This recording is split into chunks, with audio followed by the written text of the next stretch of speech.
The National Broadcasting Company presents Joel McCrea in Tales of the Texas Rangers. Tonight, transcribed from Hollywood, another authentic reenactment of a case from the files of the Texas Rangers.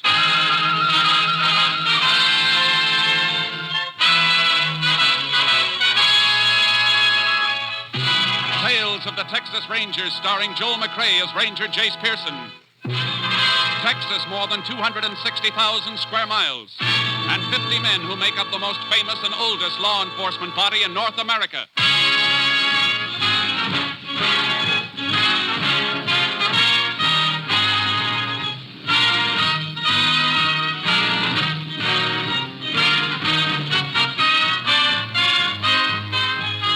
Now, from the files of the Texas Rangers come these stories based on fact. Only names, dates, and places are fictitious for obvious reasons. The events themselves are a matter of record.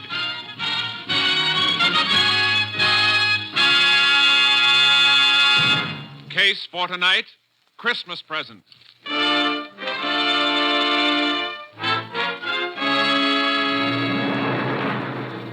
It is 2 p.m., December 21st, 4 days before Christmas in the Depression year of 1931. On a city street corner in North Texas, a man dressed as Santa Claus suddenly leaves his post beside a large red pot labeled Help the Poor.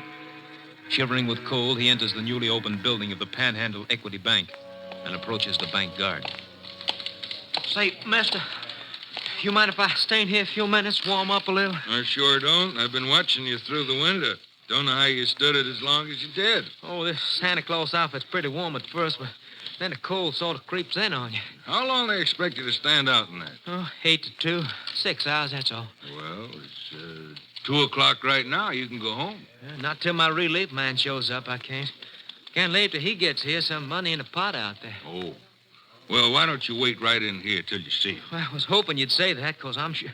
Oh, there he is now.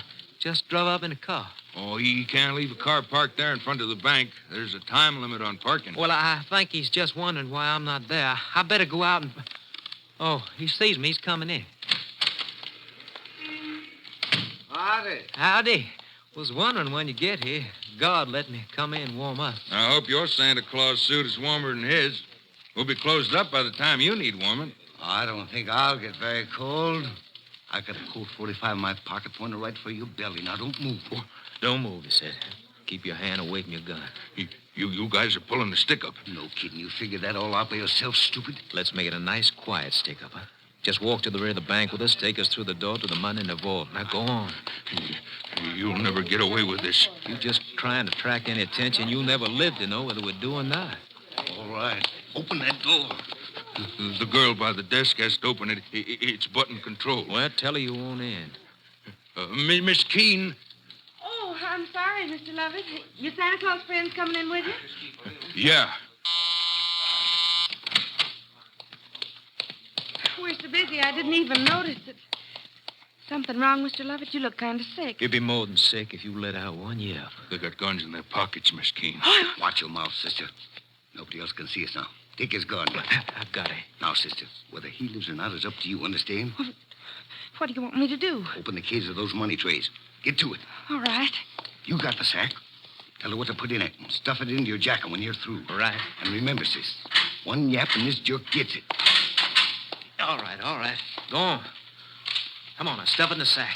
What are you going to do when you leave? Come on, faster. What do you mean?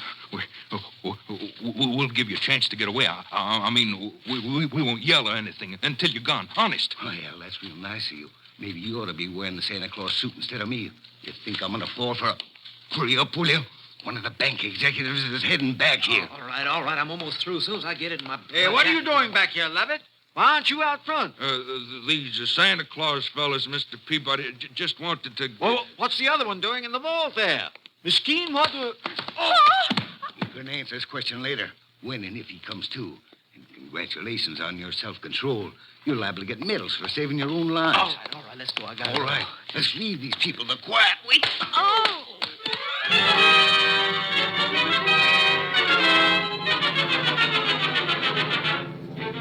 A statewide alarm was put out to all law enforcement agencies in a matter of minutes, but the perpetrators of the Santa Claus stick-up had vanished.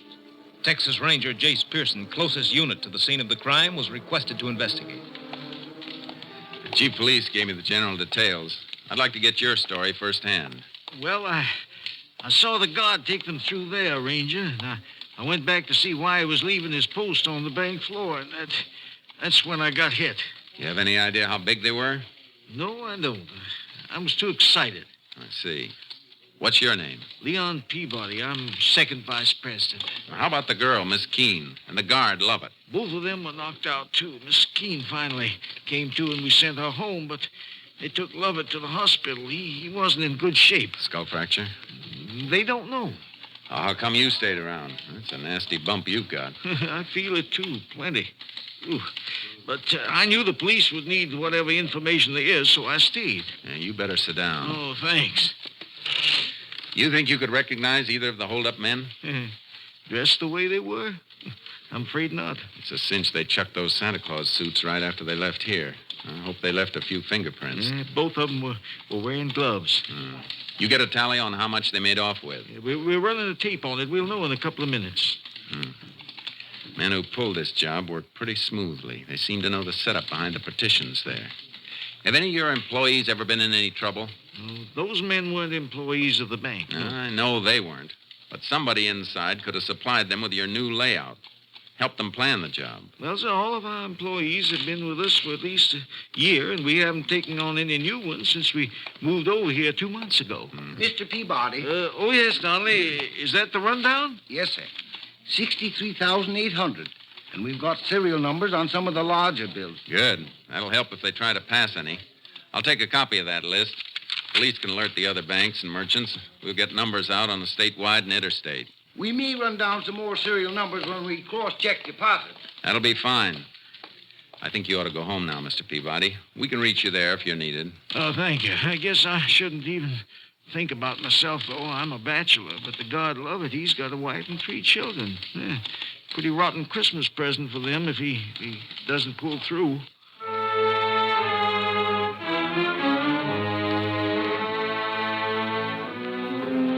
I paid a call on Miss Keene, the girl who'd been slugged, but she was in a state of shock and hysteria. By nightfall, all possible angles had been checked, and we still didn't have a lead. My boss, Ranger Captain Stinson, flew in, and I met him at the airport and drove him to town. You talked to all the welfare agencies that have Santa Clauses stationed on the streets? Yeah, and every man they have checked out clean. It was a phony setup, Captain. Even though one of the bandits spent the whole day right out in the corner outside the bank. Well, that was smart. Got the bank guard used to seeing him. Yeah. City police are checking to see if they can find out where the suits came from and who got them. Good idea. How's the bank guard doing? Lovett? I checked the hospital. He's still out. No fracture, but they can't bring him around. He may have... KTXA to Unit 10. That's yours, Jace. Yeah. Unit 10. Go ahead, KTXA. City police report stolen car found in alley off Crockett Street between Maple and Lolly. May be car used in Panhandle Equity Bank robbery. Police chief requests your assistance. 10-4. Proceeding there immediately. 10-4. Unit 10, clear. KTXA Austin. We better get there fast. This may be the break we need.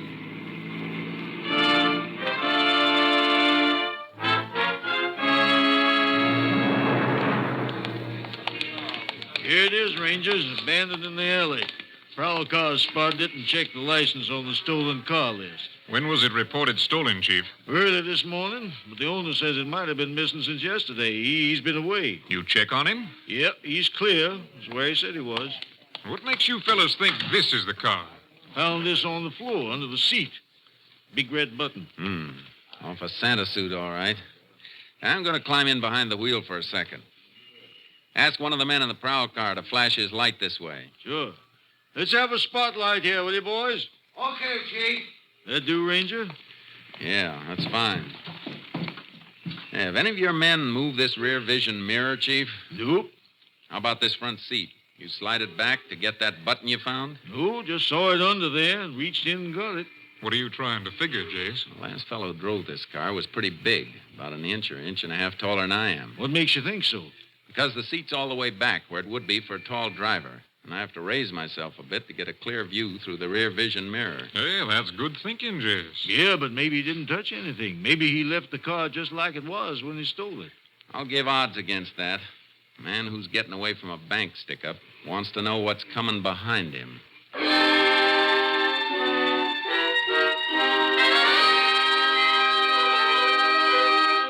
All roads out of the city had been under watch since the report of the robbery, so the men we were after figured to be close by.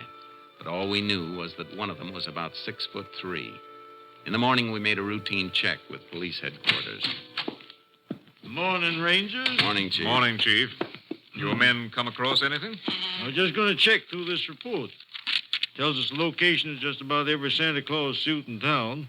All of them belong to organizations, use them for their Christmas parties. Was once in a while they let some private individual borrow them for a kid party or something, as if they put up deposit money. You got a list of the places that have loaned suits out and who got them? That top paper. I was just starting to check it. Look if you like. Thanks. Looks like we might be adding a murder charge to the armed robbery, Captain. The bank guard dead? Not yet, but it looks bad. They're operating for a blood clot on the brain. He's, Wait a minute. What is it, Jace? I think we've got a boy to talk to. Look at this list. 2 suits borrowed from 2 different organizations, but both borrowed by the same man, Anthony Ross, 124 Petagrosa Street. Say, that's worth looking into, Jace. Come on. Let's pick him up.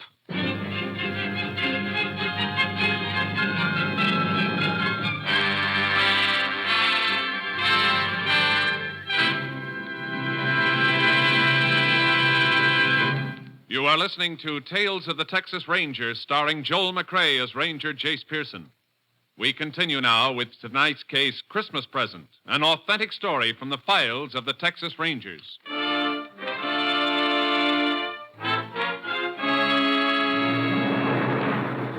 The home of Anthony Ross at 124 Petagrosa Street turned out to be a rundown shack on the outskirts of town. A small boy and girl, not dressed well enough against the cold, stopped playing with a mongrel dog as we drove up.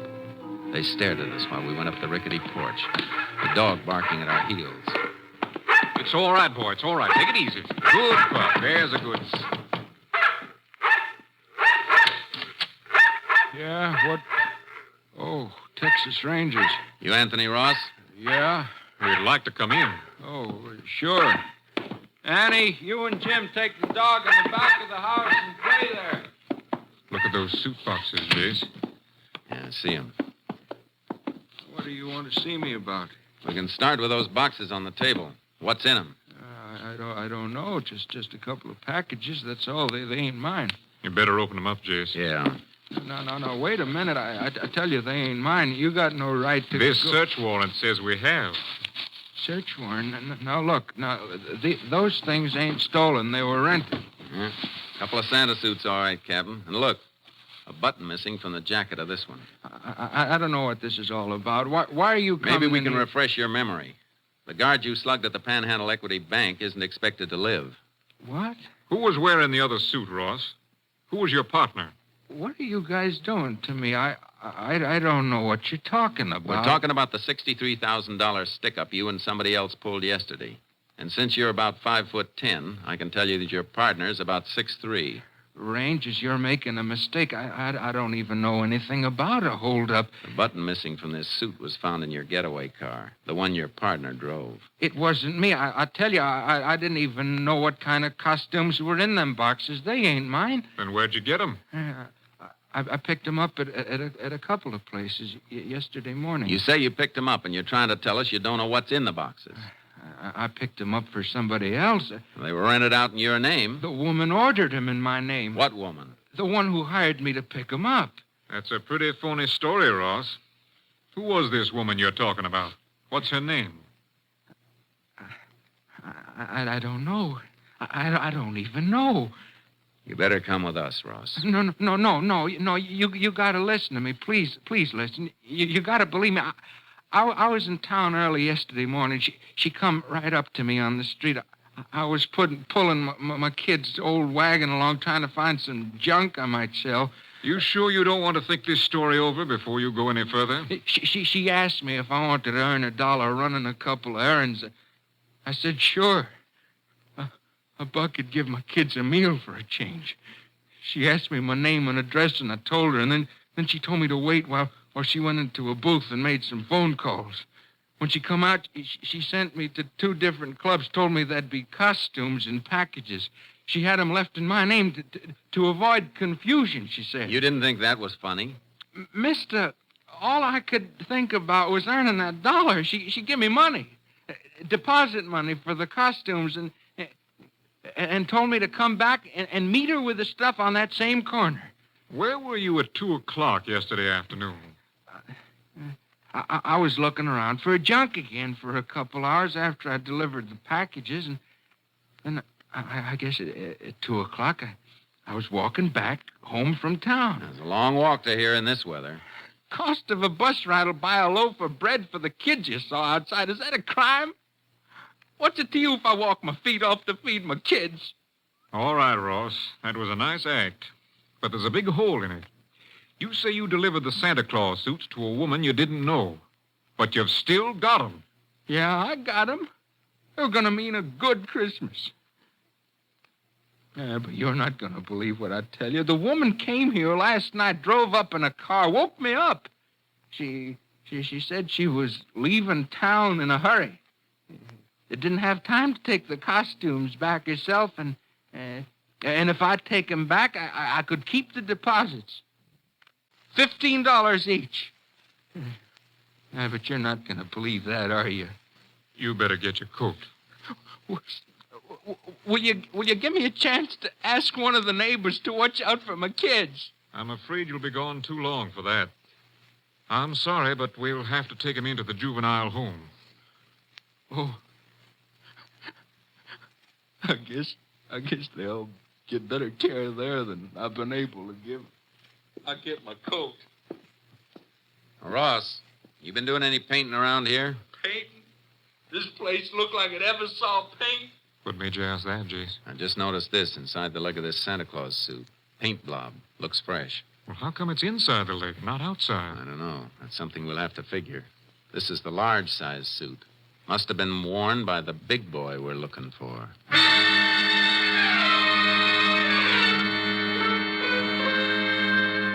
The captain and I did a job we hated, dropping the Ross kids off at the juvenile home. Sometimes it's the only thing to do. They cried for their father. Always makes something inside you cry a little with them. We took Ross to the jail and locked him up. Well, that seems to be it, Rangers. By the time he comes up for trial, he should be ready to name his accomplice. That is, if we don't find him before then. I'd go along with that, Chief, if we'd found any money on him or in the house, even a few dollars. Kids got under your skin, huh, Jace? They got under yours, too, Captain. You know it. Yeah, but we got to remember, that bank guard has kids, too. You got any late reports on him from the hospital? Man stationed there says the operation is over. Don't know how it's going to come out yet, though. You might as well go over there and check with the doctors, Jace. I got to get back to company headquarters. Do me a favor, then. You're heading toward Austin. Take the Santa outfits with you and have them sent on to the lab. Get an analysis of that paint in the trousers. Maybe some traces in the boots, too. Well, how come the boots? They're made to go on over regular shoes. I figured that paint stain on the inside of the pants came from a blob of paint on the shoe of the man who put them on. I see. All right, Jace, you want to know the content of the paint and see if lab can run down the source, is that it? Yeah. You working up to some kind of a lead? Maybe. A few things I'm trying to fit together. Maybe they won't fit. If they do, though, you'll hear from me.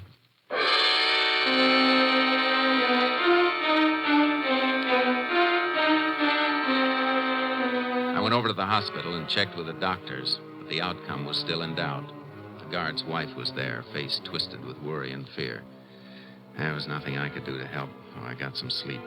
Then in the morning, I went back to see the police chief. Oh, Ranger, I'm glad you dropped in. I just had a long-distance call from your lab headquarters at Austin. Report on that paint. Mm-hmm. Here, I wrote it all down. Paint is manufactured right here in town. Brand name is Light Glow. Light Glow, huh? Mm-hmm. Can you get a list of local painting contractors who use it? Well, I reckon just about all of them do. It's good paint, and this wouldn't hardly be Texas if we didn't deal with a local outfit, would it? No, it wouldn't. Thanks a lot. I'll see you later. Where you going? Over to the Panhandle Equity Bank.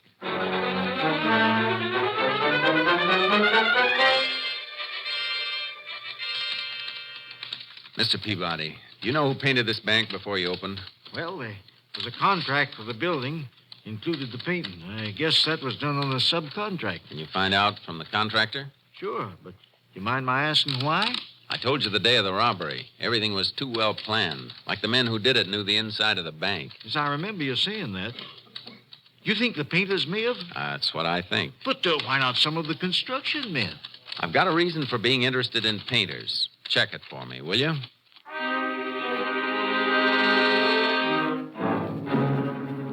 He checked.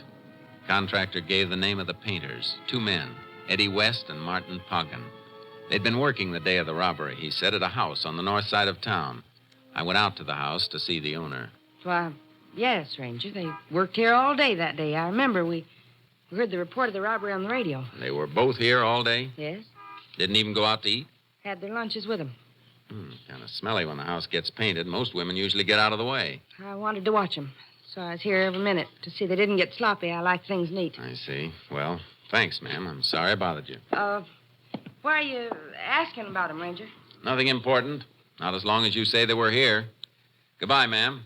Merry Christmas to you. Yeah, the same to you, Ranger. Merry Christmas.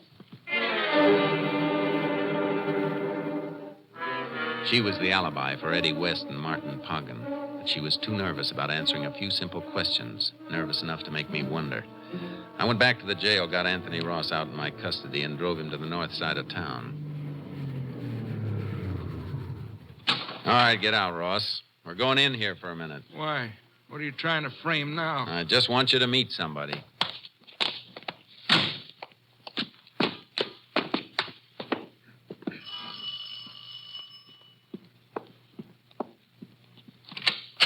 Well, back again, Ranger. I thought we'd...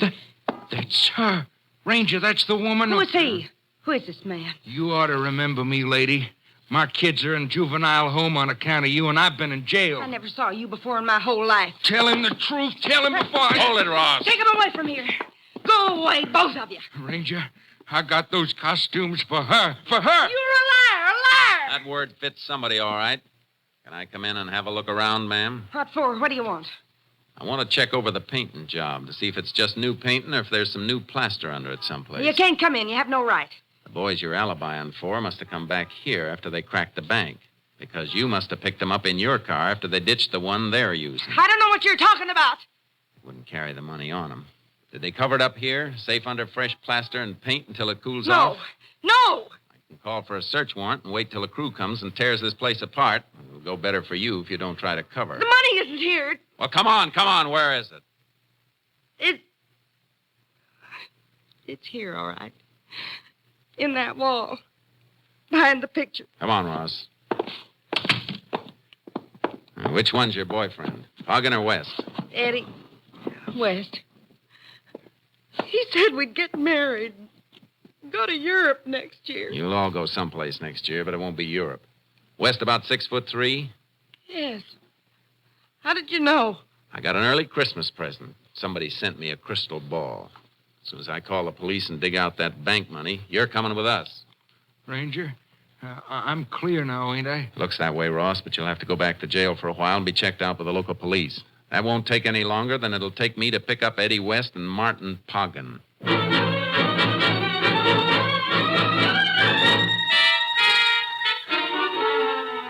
I made my call, then took West's girlfriend and Anthony Ross back to jail. Poggin and West were playing it smart, working right up to Christmas Eve like a couple of house painters would be doing. I found out where they were working, a loft of a warehouse. Local police covered the building while I went in.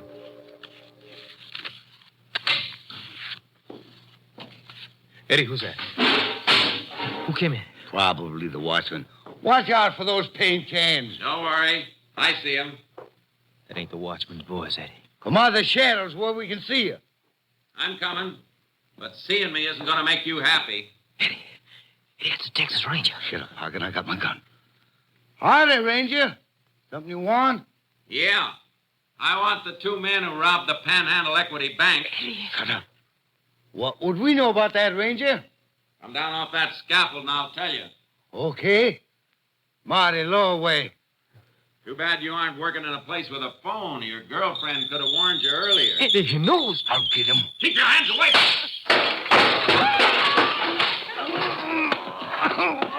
I'm hurt. I'm bleeding. I just nicked you when you tried to dig for that gun in your pocket. You're not hurt. We didn't do nothing, Ranger. Somebody should have told you that the real Santa Claus gives. He doesn't take. Get up and try this present I've got for you. A pair of handcuffs.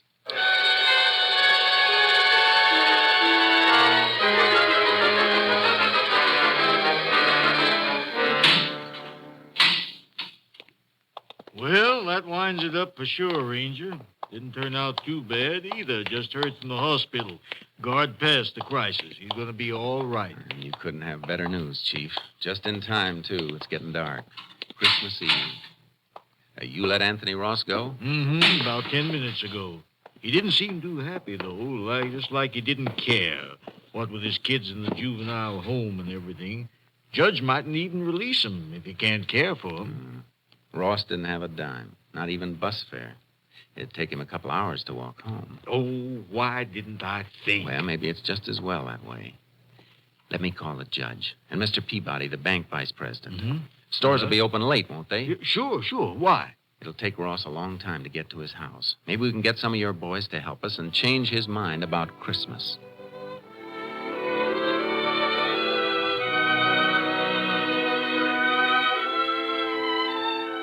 There's Ross.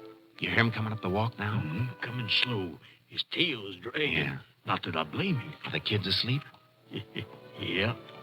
All bundled up in them new blankets. Shh.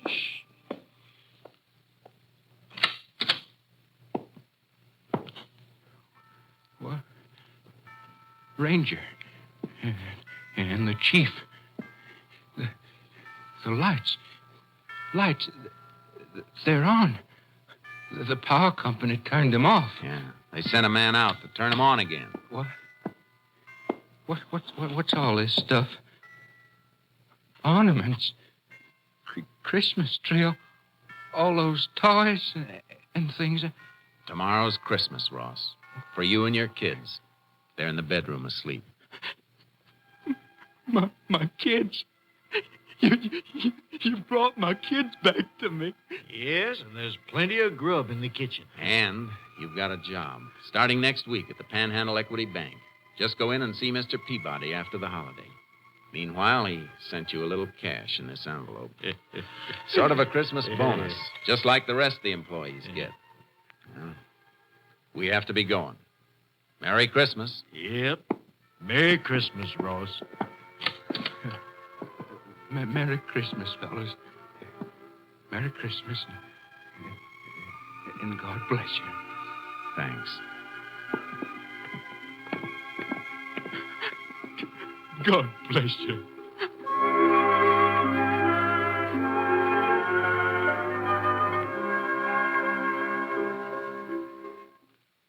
On behalf of all of us on Tales of the Texas Rangers, this is Joel McCrae wishing you a very Merry Christmas. Next week, Joel McCrae in another authentic reenactment of a case from the files of the Texas Rangers.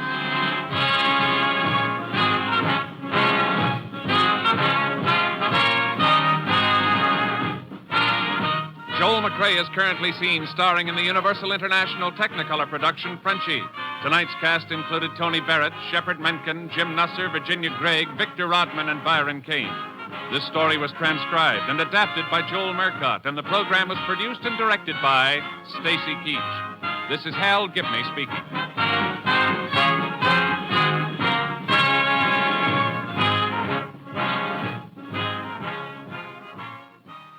Three chimes mean good times on NBC.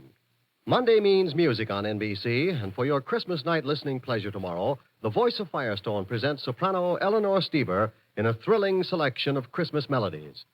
Next, Jack Parr calls a Marine veteran in Japan on NBC.